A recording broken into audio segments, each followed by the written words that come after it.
ఇది నేరపూరితమైన నిర్లక్ష్యం కాదా? అందువల్లనే కఠినంగా చర్యలు తీసుకోవాలి. దీంట్లో బాధ్యులైన వారు ఎవరైనా ఎంతటి వారైనా కఠినమైన చర్యలు తీసుకోవాలని చెప్పి మేము కమిటీని కోరాం. నువ్వు ఆనాడు 5-10 చెట్లు ఉంటేనే తప్పు, ఇది సెక్రటరేటే కట్టొద్దు అని కేసులు పెట్టినవి, ఇవాళ వందల ఎకరాల్లో లక్షల కొద్ది చెట్లు కొట్టడం is it not a negligence? Criminal negligence. అందువల్ల దీని మీద యాక్షన్ తీసుకోవాలి. అందరిలా ముఖ్యమంత్రి నుంచి మొదలుకుంటే అటవీ శాఖ అధికారులు కానీ, చీఫ్ సెక్రటరీ గారు కానీ, మన పోలీస్ డిపార్ట్మెంటు నిర్లక్ష్యం కూడా ఉంది. ఇప్పుడు ఒక నేరం చేయడానికి పోతున్నా నాకు రక్షణ ఇవ్వంటే పోలీసులు రక్షణ ఇస్తారా? రక్షణ ఎప్పుడు ఇవ్వాలి? రక్షణ ఇచ్చే ముందు, ప్రొటెక్షన్ ఇచ్చే ముందు దేనికోసం దరఖాస్తు వచ్చింది, అది చట్టానికి లోబడిన పనా, చట్టాన్ని ఉల్లంఘించినటువంటి పనా, డ్యూ డిలిజెన్స్ చేసుకోవాల్సిన బాధ్యత పోలీసులకు లేదా? అంటే పోలీస్ డిపార్ట్మెంట్ కూడా కళ్ళు మూసుకొని ఇలా ప్రొటెక్షన్ ఇచ్చి విద్యార్థుల మీద లాఠీ చార్జ్ చేసి దగ్గరుండి ఈ జీవ విధ్వంసంలో భాగస్వామ్యమైంది పోలీస్ డిపార్ట్మెంట్. ఈ రోజు కూడా 2 విద్యార్థులు జైల్లోనే ఉన్నారు. 6 కేసులు ఇలా పిల్లల మీద పెడితే ఇవాళ కూడా పిల్లలు జైల్లోనే ఉన్నారు. అక్రమ కేసు కాదా? మీరు నేరం చేసి అన్యాయాన్ని ప్రశ్నించిన పాపానికి పిల్లల్ని జైల్లో పెట్టారు.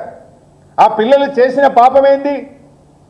మీరు ఫారెస్ట్ కన్జర్వేషన్ యాక్ట్ను ఉల్లంఘిస్తున్నారు, మీరు వైల్డ్ లైఫ్ యాక్ట్ను ఉల్లంఘిస్తున్నారు, మీరు వాల్తా యాక్ట్ను ఉల్లంఘిస్తున్నారు, మీరు చట్టాన్ని ఉల్లంఘిస్తున్నారు, ఇది తప్పు అని ప్రశ్నించిన పాపానికి పిల్లల మీద అక్రమ కేసులు పెట్టి జైల్లో పెట్టారు.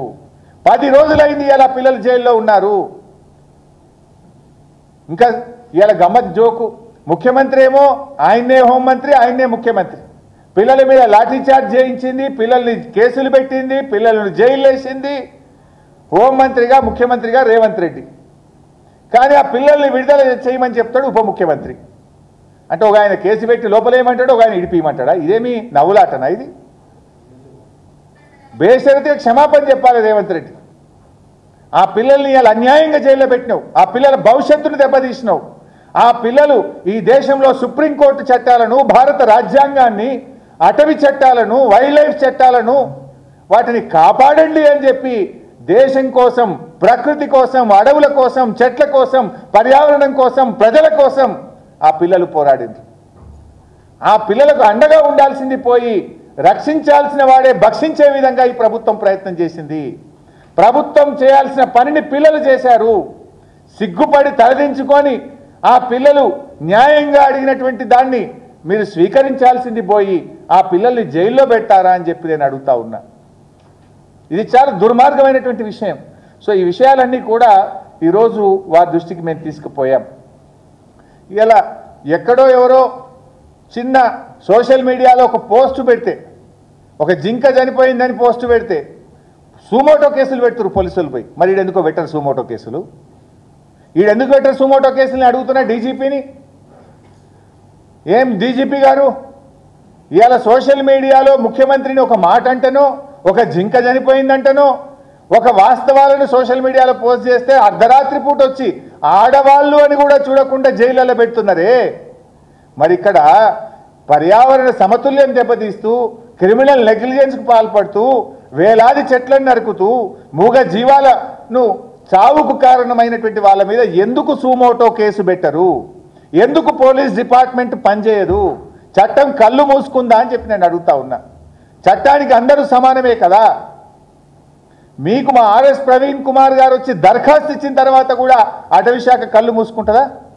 అంటే పేదవాడు చెట్టు కొడితే జైల్లో పెట్టారు, పేదవాడు చెట్టు కొడితే లక్షల్లో పెనాల్టీ చేస్తారు. కానీ రేవంత్ రెడ్డి వేల చెట్లు కొట్టినా, జీవ విధ్వంసానికి పాల్పడ్డా ఎందుకు సూమోటో కేసు బుక్ చేయరు అని నేను అడుగుతా ఉన్నా. దీంట్లో అందరూ భాగస్వామే. ఇలా నేరానికి సహకరించిన వాళ్ళు కూడా నేరస్తులే అని చెప్పి చట్టం చెప్తుంది. నేరం చేసిన వాళ్ళే కాదు, దాన్ని నియంత్రించాల్సిన వాళ్ళు, కాపాడవలసినటువంటి వాళ్ళు కళ్ళు మూసుకుంటే వాళ్ళు కూడా నేరస్తులే, నేరంలో భాగస్వాములే. This is the act of the country, rule of the country. So దీంట్లో ఇటు పోలీసులు కావచ్చు, అటవీ శాఖ కావచ్చు, ప్రభుత్వ పెద్దలు కావచ్చు, అందరూ కలిసి చేసినటువంటి నేరం. దీని మీద సమగ్రమైనటువంటి విచారణ జరపాలని, దోషులను కఠినంగా శిక్షించాలని, ఆ భూములు హెచ్యుకే చెందాలని, అక్కడ తిరిగి జీవ వైవిధ్యాన్ని యథాస్థితికి తేవాలని చెప్పి కమిటీ దృష్టికి మేము తీసుకురావడం జరిగింది. సో కమిటీ కూడా చాలా పాజిటివ్గా రిసీవ్ చేసుకుంది. వారి ఈమెయిల్ ఐడి కూడా ఇచ్చి వివరాలన్నీ కూడా మెయిల్లో డీటెయిల్గా మాకు పంపండి అని చెప్పి కోరారు. మేము కొన్ని డాక్యుమెంట్స్ కూడా ఇచ్చాం. ఇంకా కొన్ని వివరాలు కూడా మమ్మల్ని కోరారు. ఆ వివరాలు కూడా తెప్పించి మేము కమిటీకి నివేదిస్తాం. Thank you. అప్పులు తీసుకురావడం లేదంటే ల్యాండ్ పెట్టడం కామన్. బ్రోకరేజ్కి